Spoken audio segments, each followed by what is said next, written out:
Fala galera, sejam todos muito bem-vindos a mais um episódio do Lisboa Podcast e eu sou o Lucas, bora lá?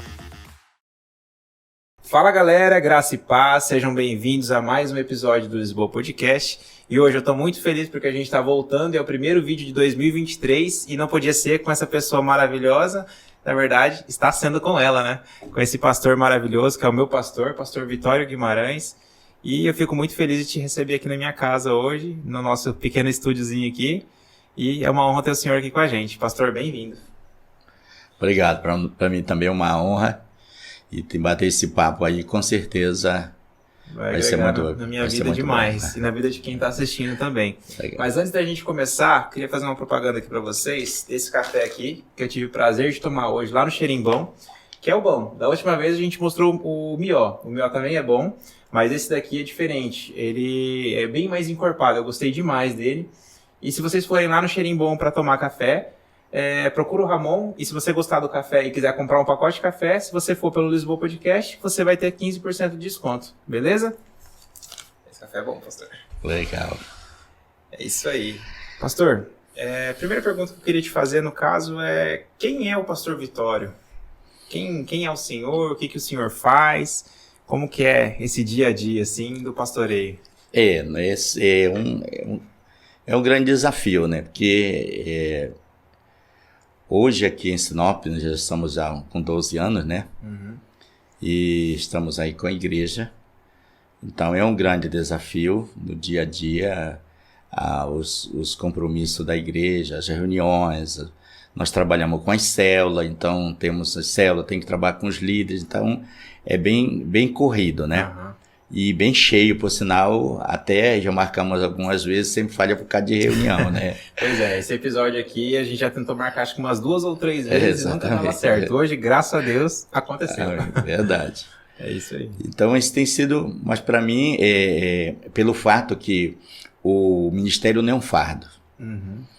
Então não é um peso, não é algo que deixa a gente, tô esgotado. Não, faz com prazer. Sim, a gente vê muito isso em vocês, a gente vê muito amor em vocês. Certo. Tanto que quando a gente assistiu o primeiro culto na igreja foi online e enquanto o senhor ministrava eu senti muito amor nas suas palavras. E não sei se eu já te falei isso, mas a gente gostou desde o primeiro dia que a gente viu e a gente se sentiu em casa. A gente sentiu que era o Espírito Santo que falava através da sua vida. Legal. E a gente fica muito feliz de ser pastoreado por você. Oh, que bom. Pois é, então não é um peso, né? É algo assim que a gente faz com tanto amor. Uhum. E já há um tempo, né? Hoje aqui, praticamente, nós estamos só com a igreja de Sinop e dou cobertura mais para Guarantã e Sorriso. Uhum. E agora está começando também uma célula com o Kleber, que é um menino que veio de Santarém, lá em Vera. Legal. E então o trabalho assim fora daqui é pouco, né? Uhum. Agora da onde nós viemos era porque era mais de 100 igrejas, né? Era mais de 100 igrejas, tinha um trabalho social e era de barcos também, então era muito mais difícil. E praticamente eu ficava em Santarém, eu ficava só no dia da ceia, né? Nossa. O resto era viajando. Com a família, quando os meninos não podiam comigo, sempre não era em só. Alguma igreja da paz. Porque lá era 176 igrejas. Uhum. Então, 9 eram... Só na região de Santarém ou no Pará inteiro? Só em Santarém? Na região de Santarém e alguns municípios. Uhum. Por exemplo, a igreja mais próxima daqui de Sinop era Novo Progresso. Nós abrimos lá em 2002. Aí em 2002 nós iniciamos o trabalho lá em Novo Progresso. Em 2002 também nós iniciamos no outro lugar que é o Morar de Almeida. Já fui uma vez lá. Morar de Almeida. E eu acho que em 2003, não estou lembrado bem, nós iniciamos o trabalho no Trairão. Já o trabalho de Itaituba, já foi outros pastores, mas eu dava cobertura no trabalho de Itaituba, né? Aí chegava a Itaituba, a Jacareacanga.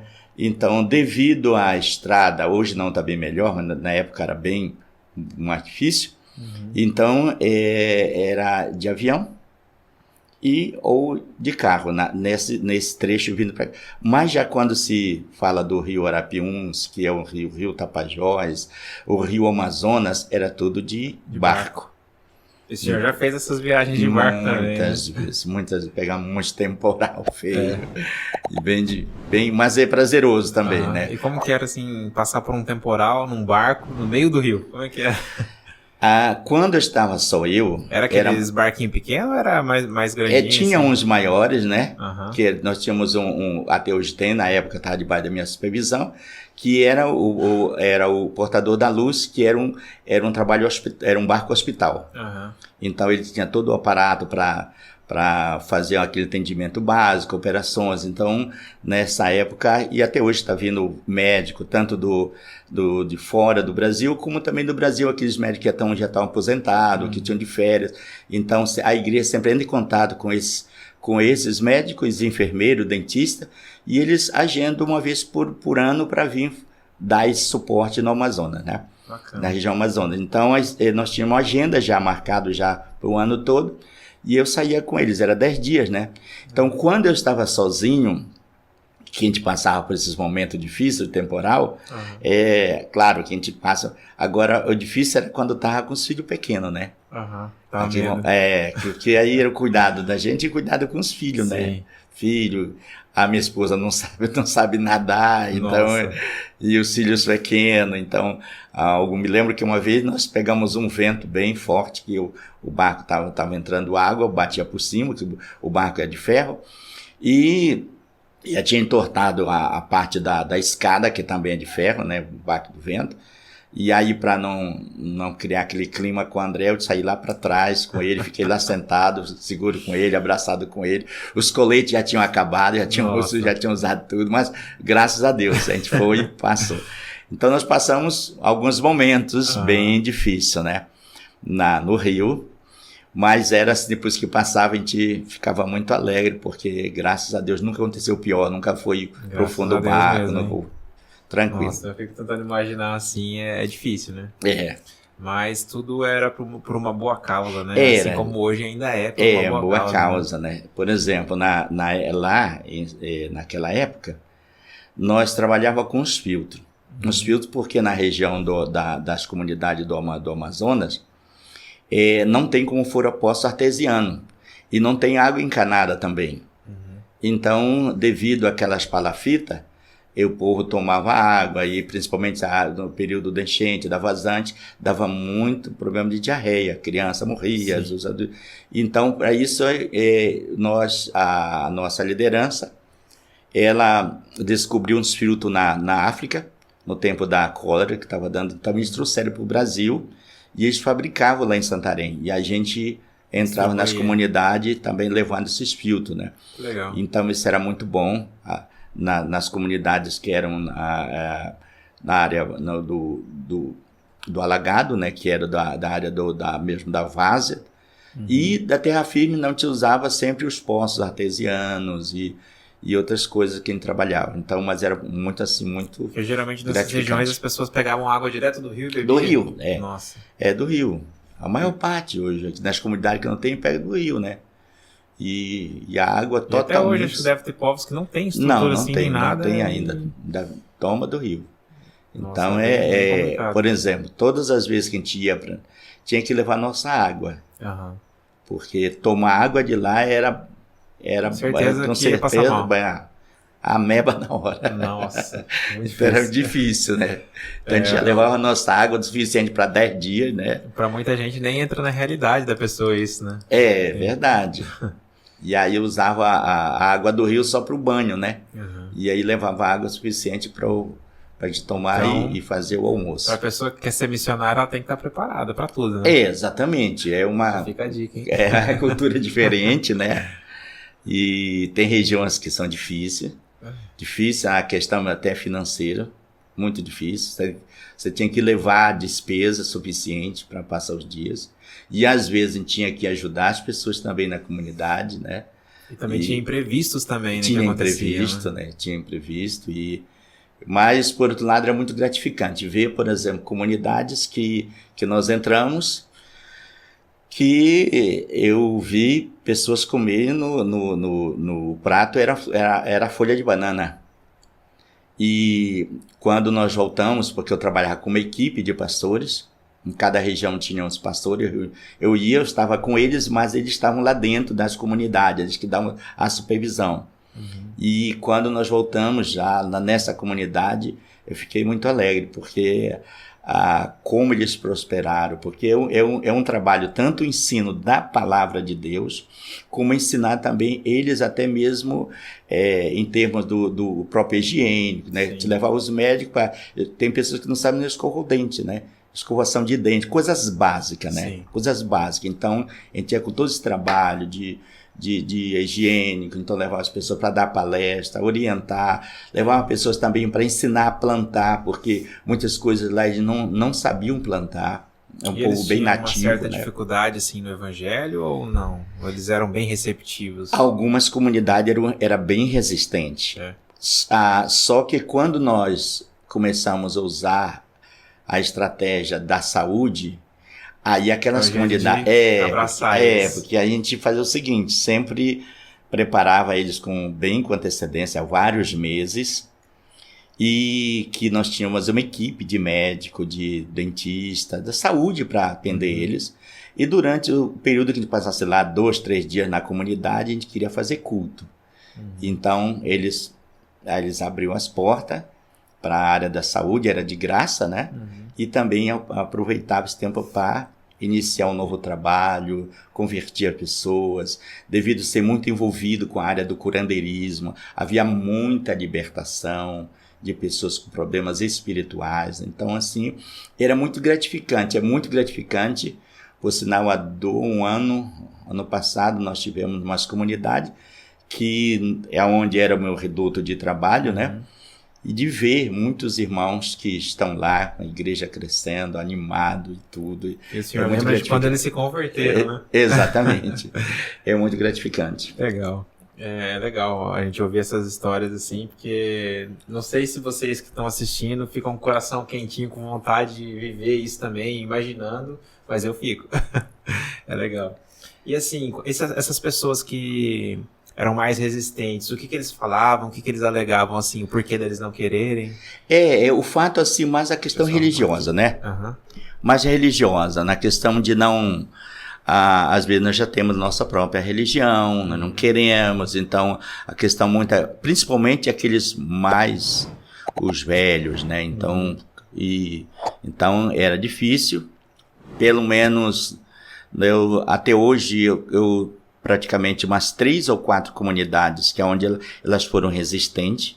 E essas comunidades, interessante que essas comunidades eram comunidades bem antigas, que devido a Santarém ser, quando veio os franceses, e que os índios lá, porque os Tapajós, Rio Tapajós, era o mesmo dos Tapaiunas, que eram os índios Tapaiús, né? Então, por causa disso, houve muita morte. Nossa. Então, a história diz que mais de 45 mil índios foram mortos. E essas comunidades que tem hoje, elas não abriram ainda para o Evangelho, é onde eram os pontos de confronto, de luta, de guerra, de sangue derramado, né? Então, mas era mais isso, a questão religiosa, né? Então, nunca entrou, então... Mas depois que os filhos começaram a sair para a cidade, às vezes pessoas se convertem também na cidade e voltam para a comunidade, então evangelizando, vai criando aquele vínculo. Então é uma maneira também de evangelizar pessoas, parentes saindo para... Por exemplo, no meu caso, para mim foi muito bom porque eu nasci numa comunidade dessa. E por sinal bem distante de Santarém. De barco, dava mais de um dia de viagem. Então, um barco pequeno, não era um barco veloz. E eu nasci lá, eu fiquei até os 14 anos aproximadamente. Aí quando eu vim para a cidade, meus pais não eram evangélicos, né? E por sinal é uma história, porque começando um pouquinho, meu pai tinha problema com alcoolismo. E eu sempre pensava que eu nunca ia beber, eu achava esquisito, eu achava o papai quando ficava bêbado, eu achava estranho, e eu ficava até com vergonha da maneira como ele ficava. E para mim eu disse que eu nunca vou beber.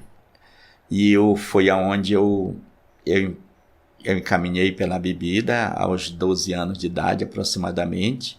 Eu comecei a beber. Quando eu entreguei minha vida a Jesus, em 78, já 23 anos para 24 anos, eu estava dependente da bebida. Eu já não conseguia mais viver sem a bebida.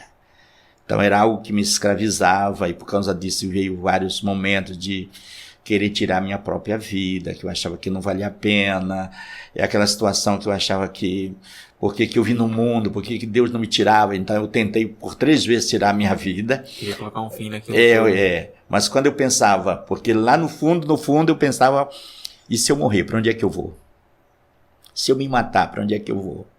Então eu pensava, porque eu tinha noção do inferno, do céu e do inferno, só não tinha nenhum conhecimento bíblico, mas eu tinha noção, porque eu via falar, meu pai falava sobre isso. E aí, aquele temor de não tirar minha própria vida, né? Chegou um ponto que eu aceitei Jesus no dia 8 de outubro de 78. Aí entreguei minha vida a Jesus. Alguns dias já. E aí Deus assim fez uma virada na minha vida. E impressionante. Deus assim me abençoou com família, que eu não tinha expectativa nem de família. Na minha mente eu achava que eu nunca ia casar. Eu achava-me tão assim esquisito, que tudo para mim as pessoas tinham e eu não tinha, né? Até mesmo em termos de físico. Eu tinha vários preconceitos, e isso levava eu não acreditar que um dia eu poderia casar, né? E eu me lembro que depois, quando Deus fez uma obra na minha vida, eu casando, depois de 2 anos que eu aceitei Jesus, nós casamos, minha esposa Maria, temos 4 filhos, né? Hoje só tem 3 vivos, né? Mas 4 filhos, 5 netos. Então hoje, quando eu olho para trás, com 67 anos, né? Então, passou 40... Parece, né, gente? Não parece. 45 anos que eu aceitei Jesus. Oh, glória. E aí, hoje, quando eu olho assim, poxa, como que Deus foi tão misericordioso, né? Então, um motivo muito grande de ser grato, de servir no reino de Deus, é quando eu olho a minha vida, da onde eu saí, o que Deus realizou, o que Deus tem realizado na minha vida, na minha família. Então isso para mim é um motivo de gratidão. E quando eu comecei a trabalhar na obra mesmo, diretamente na obra missionária, eu acho que com 2 anos de ordenação de pastor, eu fui me dada a oportunidade para me trabalhar com o povo ribeirinho. E exatamente um desses comunidades era da onde eu vim. Que legal. Então foi assim muito bom assim, de ter o privilégio de ter a oportunidade de poder falar do amor de Deus e até fazer concertos, mesmo quando adolescente. Sim. E fiz concerto pedindo perdão de coisa que tinha acontecido na minha adolescência para pessoas. Então, para mim assim foi um motivo de muita gratidão, alegria tremenda assim, poder voltar a trabalhar com aquelas pessoas. E eu me identificava muito com eles.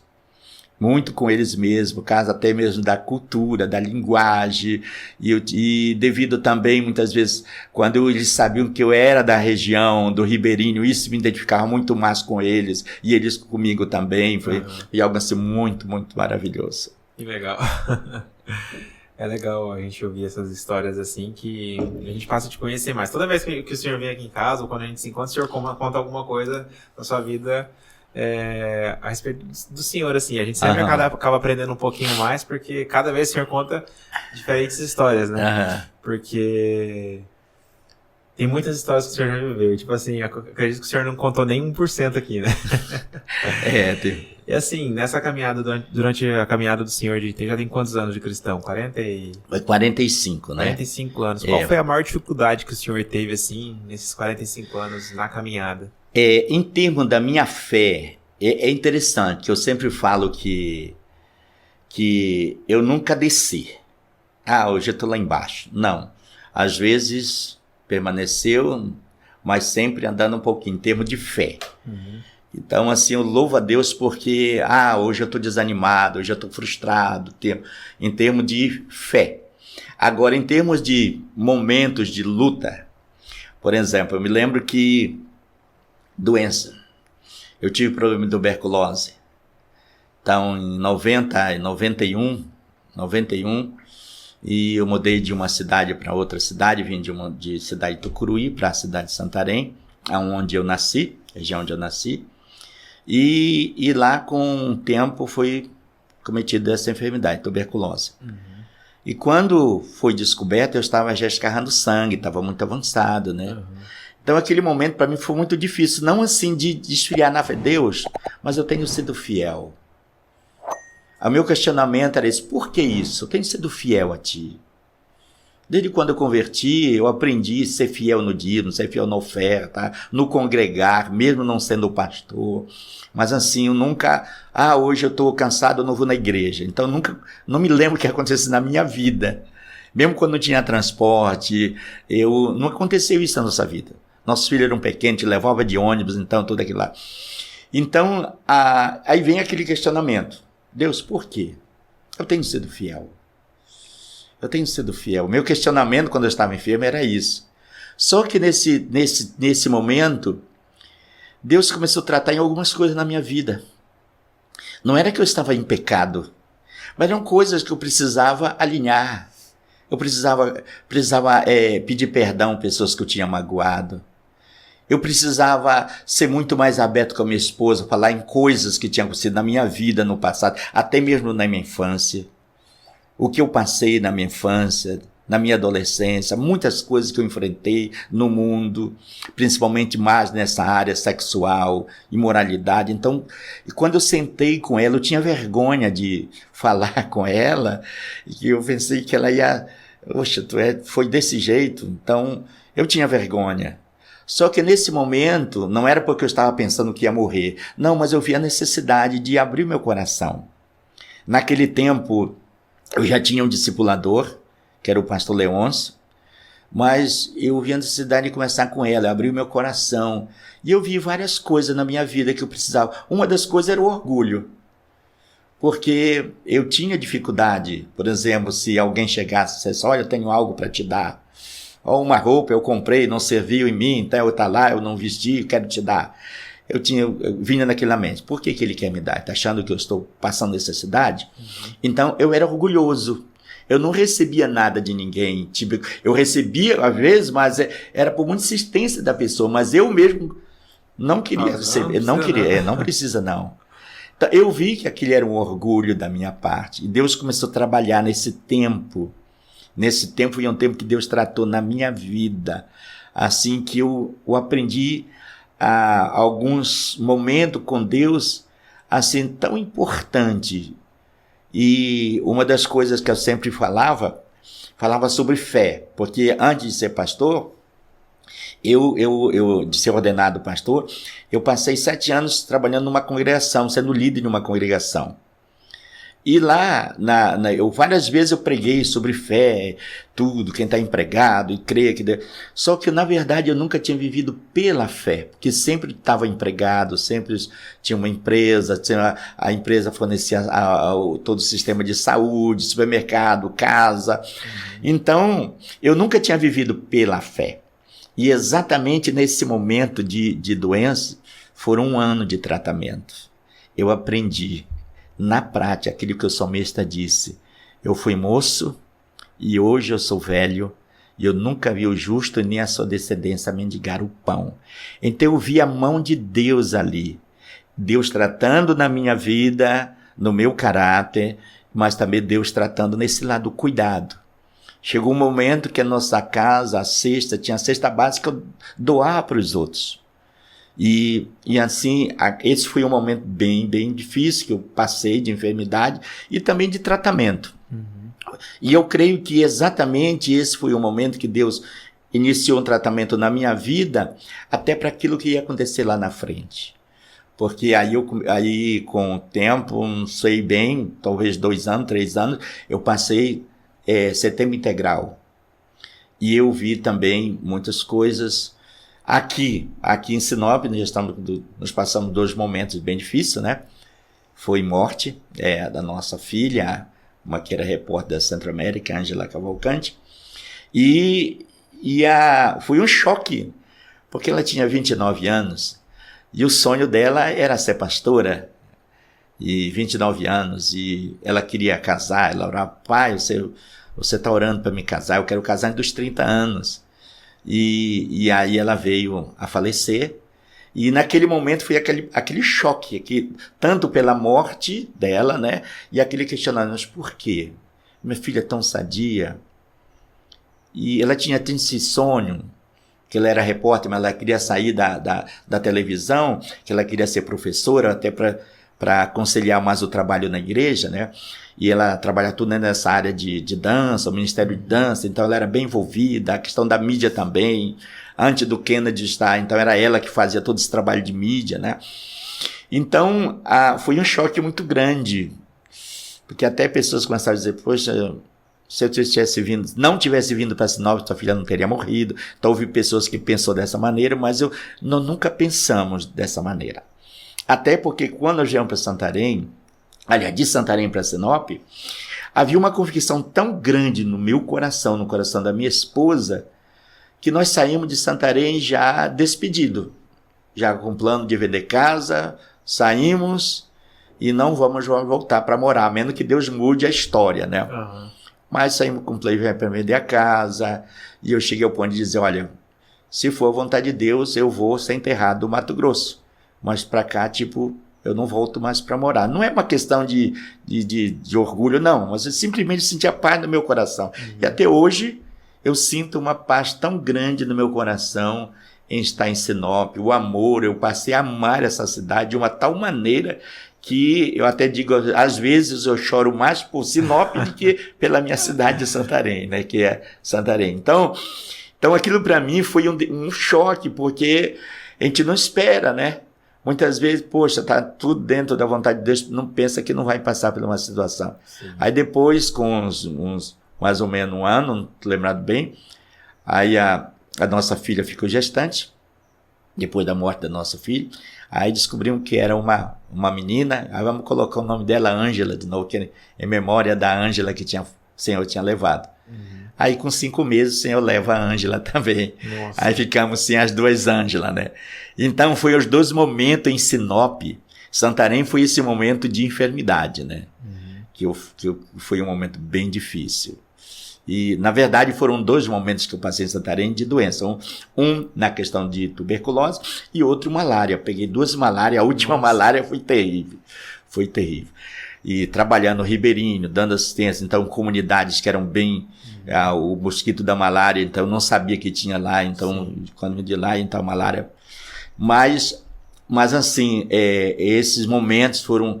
Mas, porém, irmão Lucas, veja assim que são esses momentos que ele nos traz uma paz no coração. Eu sempre digo, meu pai morreu, minha mãe morreu, minhas irmãs morreram, mas a morte de um filho é algo, para mim, ela como fosse um pedaço sendo arrancado. Porém, é um lado que você aprende a ser muito mais compreensivo com a necessidade das pessoas que estão passando, que estão sofrendo. São algo que a gente aprende na prática. É doído, é doído. Por exemplo, você ir num culto fúnebre onde um filho... Eu sei a dor que o pai e a mãe estão passando, porque eu já passei por isso. E isso, como pastor, me ajuda muito mais, ser muito mais generoso e amoroso com as pessoas e compreensível. E consegue compreender, compreender as pessoas. Então, esses momentos foram momentos que eu passei na minha vida, não de declínio espiritualmente, né? Graças a Deus, mas foram momentos difíceis que nós passamos, que não foi fácil, não, né? Mas graças a Deus, a fé do Senhor foi fortalecida. Sim, né? Sim. Foi algo assim que é impressionante. Aí em relação, nós tínhamos, no dia que a nossa filha faleceu, nós estávamos com 7 dias de jejum. Nós tínhamos tirado um jejum e nós ia terminar o jejum no domingo, com o momento de adoração. E a minha filha morreu na sexta-feira. E ela foi enterrada no sábado. Então, eu só não participei de uma oração do sábado que o corpo dela estava presente lá no prédio da igreja. Mas o resto eu participei da programação toda. Então, não era porque não tinha outras pessoas. Tinha outros pastores que estavam comigo, que veio na equipe, que estavam aqui. Um já voltou para Santarém, outro está em Sorriso. tinha os outros irmãos. Não, mas assim, foi algo assim que eu acho que as pessoas achavam que eu não ia estar participando, né? Por exemplo, no culto domingo. Eu estava normal, fui eu que preguei domingo. E normal, só que quando você chega em casa, você sente a falta, né? Então, bem recente. E ela era muito carinhosa, ela abraçava, era assim, diferente até das outras, né? Os outros são amorosos, mas ela era muito mais expressiva. Ela chegava, ela pulava no meu pescoço, ela brincava, ela me beijava, então ela era bem mais expressiva do que os outros, né? Sim. Então isso terminava até cativando até mais e a gente com ela, até porque nós ficamos 3 anos só, nós 3, eu e ela e a mãe, né? A gente morando junto e tudo mais, temos que passar mais junto e andando com ela, então foi um momento. Mas é uma coisa que a gente recebe, consolação. O Espírito Santo nos consola de uma tal maneira que é inexplicável. Você fica, Deus, só Deus assim para consolar, para tratar esse momento que não é fácil, mas só o Espírito Santo para consolar o coração da gente. É verdade. É verdade. Diante de todas essas experiências assim que o senhor teve, qual foi a que mais te marcou assim, de que o senhor não tinha dúvidas de que era o Espírito Santo agindo e você teve aquela experiência sobrenatural com ele, assim, algo que te marcou muito, assim? Qual foi essa experiência na sua vida, assim? Ministerialmente, por exemplo, alguns momentos, por exemplo, até em relação ao chamado. Voltar um pouquinho atrás, meu chamado. Eu tinha muita vontade de me envolver no ministério. Eu já envolvia, já estava lá, sempre fui voluntário para estar lá ajudando na igreja e o que eu posso fazer. Só que eu queria mais. E só quando eu olhava também a questão eu pensava na questão financeira. E aí, porque eu tinha visto muitos missionários passar necessidade. E quando eu pensava nessa necessidade financeiramente, aí eu ficava, Deus, eu não quero que a minha família passe necessidade. Meus filhos, não era tanto eram meus filhos, tudo pequeno.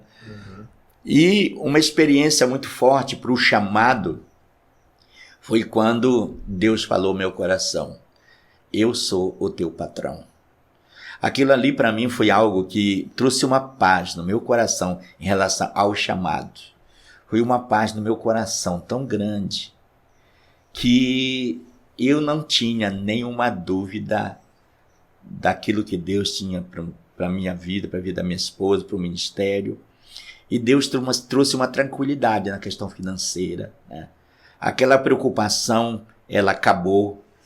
E essa confiança que Ele é o dono da obra. Eu sempre dizia uma coisa, o meu sustento não vem por causa da minha liderança, não é por causa da igreja, é Deus. Aí Deus vai usar todos esses meios, mas é Deus que vai suprir. Então, esse foi um lado muito forte. Outro momento também, foram vários momentos na minha vida, já aqui, foi assim, essa paz de Deus em relação às coisas acontecendo. Como Deus abrindo as portas para nós aqui, em termos do trabalho, do ministério, e a maneira como Deus começou a levantar pessoas. E há um momento que eu confesso assim, que eu considero como um ponto principal. Eu sempre falo sobre amar a cidade. Eu passei a amar a cidade assim, de uma tal maneira que é impressionante, como eu passei a amar Sinop. Eu sempre, aquilo que eu falei, não sei, algo que eu começava a orar, até hoje eu começo a chorar pela cidade de Sinop. E Deus começou trazendo assim, pessoas falando, confirmando esse lado de Deus, colocando no coração de pessoas que em relação ao nosso chamado aqui, em relação a Sinop. E outro também que eu vejo muito assim na questão dos resultados, em termos de batalha espiritual, né? É uma das coisas que eu gosto muito de entrar, de ter esse momento de oração, de jejum, de batalha espiritual. E eu sei que, alguns momentos, eu sei que é maravilhoso. Eu vejo assim como sonhar com aquilo que Deus vai estar fazendo, aquilo que Deus vai estar realizando em Sinop, os líderes que Deus tem levantado, os jovens que Deus tem levantado. Então isso me alegra. Uma das coisas que mais me alegra é eu ver uma turma de jovens se levantando para servir ao Senhor. E era um dos desejos da minha filha, trabalhar muito com jovens de rua, né? Quando eu vejo isso me emociona, porque era um dos desejos dela, assim, de envolver muito com jovens, ir para a rua, fazer trabalho de rua, de teatro, de dança, né? Então era o sonho dela, né? Então assim, mas eu diria assim, que muito mais assim, essa paz no coração, o amor pela cidade. Ainda que alguns momentos de desafio em relação aos momentos de crise que passamos, em relação a esses momentos que eu já mencionei, da partida da nossa filha, da nossa neta, mas em meio tudo aquela paz, aquela tranquilidade. Momento algum, estou arrependido porque eu vim para cá, porque eu tinha vindo para cá. Então eu já ouvi falar que até a pessoa tinha falado, olha, é melhor esse pastor voltar para a cidade que ele veio, porque já tem sido tantas coisas com ele que não sido legais, então é bom ele voltar. Mas nunca me passou isso na minha mente, isso lá, vou voltar. Porque eu já estava vivo dentro do Senhor, na palavra do Senhor, não das pessoas, né? Claro, essa convicção, ela é muito forte. Até eu sempre falo uma coisa. Se você tem certeza que Deus te chamou para um determinado lugar, ministério, trabalho, qualquer coisa, você vai ter adversidade, você vai ter a sua luta. Vai ter os momentos. A Bíblia diz que nós devemos sempre estar preparados para o dia mau, né? Sempre tem aquele dia mau, aquele confronto. Mas quando você tem a certeza, a convicção, como diz Hebreus, a fé é a certeza, né? Daquilo que não vemos, mas nós cremos que vai acontecer. Então, a dificuldade, ela não te tira do foco. Ela simplesmente te dá experiência para você se fortalecer e aprender e até ver as estratégias como que Deus quer trabalhar naquela situação. Sim. Agora, quando nós não temos essa convicção, qualquer luta será que eu estou dentro da vontade de Deus? Será que se eu estivesse lá não seria melhor? Então, quando não temos essa convicção, qualquer coisa ela pode nos tirar daquilo que Deus quer que a gente faça, porém a falta de convicção não deixa a pessoa fluir naquilo que ele está fazendo. Igual quando eu e a Camila, nós fomos para Portugal, a gente passou por 3 anos lá, e nós enfrentamos diversas situações muito difíceis. Mas antes da gente ir para lá, a palavra que o Senhor liberou sobre a nossa vida foi: vocês vão para aprender a depender de mim. Vocês vão para ter experiências. Vocês não vão para ficar rico. Vocês vão para ter experiências. E tipo assim, nós passamos por diversas situações lá em Portugal. Só não passamos fome, mas dificuldade financeira passamos. A gente achou dificuldade em lugares para morar. Nossa primeira casa, assim... Nosso primeiro quarto, assim, era só um colchão no chão. E o colchão não era colchão, tá, gente? Era um lençol no chão e uma coxa. E a nossa mala era o nosso guarda-roupa, era isso que a gente tinha. E assim, depois que nós voltamos pro Brasil, a gente teve a certeza de que a gente foi lá para aprender a depender de Deus. E quando a gente chegou aqui com menos de 1 ano, a gente conseguiu comprar nossa casa. Então a gente viu que Deus cuidou da gente em todo momento. E às vezes as pessoas devem perguntar assim, vocês não, tipo assim, no meio da dificuldade, você não questionou? Não questionei. Eu confiei. Porque eu sabia que Deus estava comigo. E assim como eu tenho certeza que Ele está ainda. Com certeza. Amém. Mas isso é muito bom. Isso eu acho que há um momento que Deus leva, né? Eu sempre, quando nós vemos, por exemplo, o caso de Isaac, lá no Gênesis capítulo 6, vem uma crise e ele quer ir para o Egito. E Deus fala, não desça ao Egito. E Deus fez prosperar. A Bíblia diz que no ano ele cresceu ali financeiramente 100 vezes mais, que é ao ponto de criar ciúme ali pro povo que estava ali, a maneira como Deus prosperou ele, né? Mas quando nós vemos lá na frente, nós vemos já outro momento. Agora é hora de descer o Egito. Quer dizer, ir lá. Então, essa dependência de Deus, ela é maravilhosa. A gente está ouvindo aquilo que Deus quer, aquilo que Deus quer ministrar, a maneira como Ele quer fazer, ser guiado, ser dirigido pelo Senhor. Então é em todas as coisas, não só em questão de ministério, mas nas mínimas coisas, no geral, tudo. Então Deus, ele se importa não só com alguém que está lá envolvendo, não, com os mínimos detalhes da nossa vida, ele se importa, né? Quando a Bíblia diz, agrada-te do Senhor, que ele satisfará o desejo do teu coração. Então esse agradar, então é algo muito maravilhoso, porque ele vai nos direcionar e com certeza vai realizar, e aquilo que ele vai realizar vai ser tremendo na nossa vida. Com certeza. É isso aí, pastor. Agora, para a gente já caminhar pro finalzinho aqui, queria que o senhor deixasse uma mensagem para quem te assiste. Essa pessoa que às vezes pode estar desanimada na fé, um pouco triste com as situações que têm acontecido, uma palavra de encorajamento que o senhor pode estar deixando para essa pessoa. Aí o senhor fala meio que olhando para aquela câmera, que daí depois eu vou fazer um cortezinho para te marcar lá no Facebook. Eu gostaria de ver aqui 2 versículos da palavra de Deus. No livro de Hebreus, o Senhor tem falado muito comigo nesses 2 versículos ultimamente. E aí ele faz uma lista dos homens que a Bíblia diz que o mundo não é digno, foram cerrados pelo meio, e então ele conta a história dos patriarcas, dos profetas, dos reis como Davi, Sansão e outros mais. E ele, no versículo 39, ele diz, todos estes, embora tivessem fé, receberam a aprovação de Deus. No entanto, nenhum deles recebeu o que Deus lhe havia prometido. Então, nesse versículo 39, ele diz que todos esses foram abençoados, porém, Deus tinha algo melhor. Aí no versículo 40, o que ele diz? Deus tinha preparado um plano melhor para nós. Ele diz, a fim de que somente conosco eles fossem aperfeiçoados. Então, queridos, uma das coisas que eu tenho aprendido, nós estamos vivendo os melhores dias. Mesmo diante das situações que vemos aí, que tem acontecido, não só no Brasil, mas no mundo, né?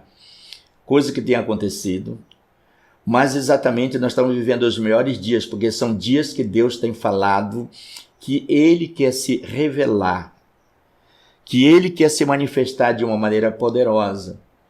E às vezes até situações que nós estamos passando, tem muitas pessoas vivendo um momento de ansiedade, de crise, até mesmo financeira, e simplesmente acha que Deus o abandonou. Mas é nesse momento que Deus, assim, Ele quer fazer algo tremendo na sua vida, na nossa vida nesses dias. E esse versículo que eu li aí, principalmente o versículo 40, ele fala que Deus queria e quer manifestar a sua glória, o seu poder, aquilo que Ele tinha programado desde a fundação do mundo para nesses dias que estamos vivendo. Então a nossa geração, é uma geração privilegiada. Deus tem coisas grandes para realizar na nossa vida. Primeiro, Ele nos cura, Ele nos restaura a nossa vida, para depois nós termos um canal de bênção na vida de outras pessoas. Talvez você está passando um momento difícil, até na vida espiritual. Deus, Ele quer restaurar a tua vida. Ele quer te curar emocionalmente, espiritualmente. Talvez a luta que você tem enfrentado, as dúvidas, os questionamentos. Deus, Ele quer te abençoar.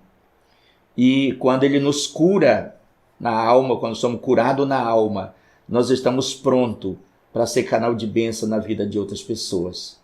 Talvez o momento que você está passando é o momento que Deus está permitindo que essas coisas aconteçam para você ser curado, ter uma experiência com Deus real, porque o nosso Deus, ele não está morto, ele é vivo. A Bíblia diz que ele é o mesmo ontem e hoje será para sempre, ele não mudou. Amém. Hebreus, a Bíblia nos diz isso, Hebreus 13:8, ele é o mesmo. Ele opera da mesma maneira, ele cura da mesma maneira, ele liberta da mesma maneira, ele salva da mesma maneira, ele traz livramento da mesma maneira. Então, ele só quer que a gente confie nele. E uma das coisas que eu quero dizer é o seguinte, muitas vezes é algo que a gente acha que, por causa que a gente está passando por necessidade, e Deus ele vai nos atender, vai lá porque nós estamos passando por necessidade, ali porque nós estamos chorando, e Deus... E sim, ele faz isso, mas ele faz segundo a nossa fé na palavra de Deus. Muitas vezes a pessoa está passando necessidade, mas ele não consegue crer na palavra de Deus. Então Deus ele age em cima daquilo que ele já determinou na palavra de Deus, que já está escrito na palavra de Deus. Então é a nossa fé na palavra de Deus que vai gerar o milagre na nossa vida. Então, querido, eu quero desafiar você, talvez tenha passado um momento difícil, mas Deus ele quer fazer algo poderoso na sua vida, para que você seja um canal de bênção na vida de outras pessoas. Com certeza, você não está sozinho. O Senhor está aí com você e te abençoando, curando. Ele quer operar um milagre poderoso na sua vida, no nome de Jesus. Creia nisso. Deus te ama. Deus quer o melhor para você, no nome de Jesus. Amém. Glória a Deus. É isso aí. Pastor, o tempo é curto pra gente gravar muito conteúdo que tem pra gente gravar, então já deixo o convite para o senhor voltar mais uma vez aqui pra gente gravar mais, pra gente conhecer um pouquinho mais o senhor também, porque tem muita coisa que a gente tem que aprender. Certo. E eu te agradeço muito por ter vindo até aqui, por ter compartilhado um pouco da sua história, por eu ter aprendido um pouco com o senhor. E muito obrigado pela tua presença aqui na minha casa hoje. Poxa, também agradeço muito, irmão Lucas, com certeza. E eu quero dizer para você que você está sendo um instrumento nas mãos de Deus para abençoar pessoas que estão aí desesperadas. Amém. Hoje nós temos aí, Deus tem nos dado uma ferramenta que Paulo não tinha, né? Que os apóstolos não tinham, que os profetas não tinham. Hoje nós temos uma ferramenta poderosa que é a mídia hoje para alcançar milhares e milhares de pessoas e entrar nas casas. Então Deus tem te usado para ser esse canal de bênção e com certeza esse é o ministério e outras coisas mais que Deus já está fazendo na sua vida. Amém. Tudo aquilo que você tem passado não é por acaso. Sempre tem aprendido algo e que Deus tem o melhor para você, para sua vida, para sua família, em nome de Jesus. Amém. Recebo tudo isso. Muito obrigado. Amém. Que Deus abençoe muito o senhor e vocês sejam abençoados também. Não é só a gente, né, gente? Todo mundo que está assistindo, aqueles que não puderam assistir também, que você seja abençoado, que o Espírito Santo esteja na sua casa aí com você. Amém. Beleza? E não deixem de se inscrever aqui no canal, se você não é inscrito. Já segue a gente lá no Instagram também, curte esse vídeo, comece a seguir o pastor também, porque tem muito conteúdo que vai agregar na sua vida. Beleza? Deus abençoe a vida de cada um de vocês e a gente já vai. Tchau.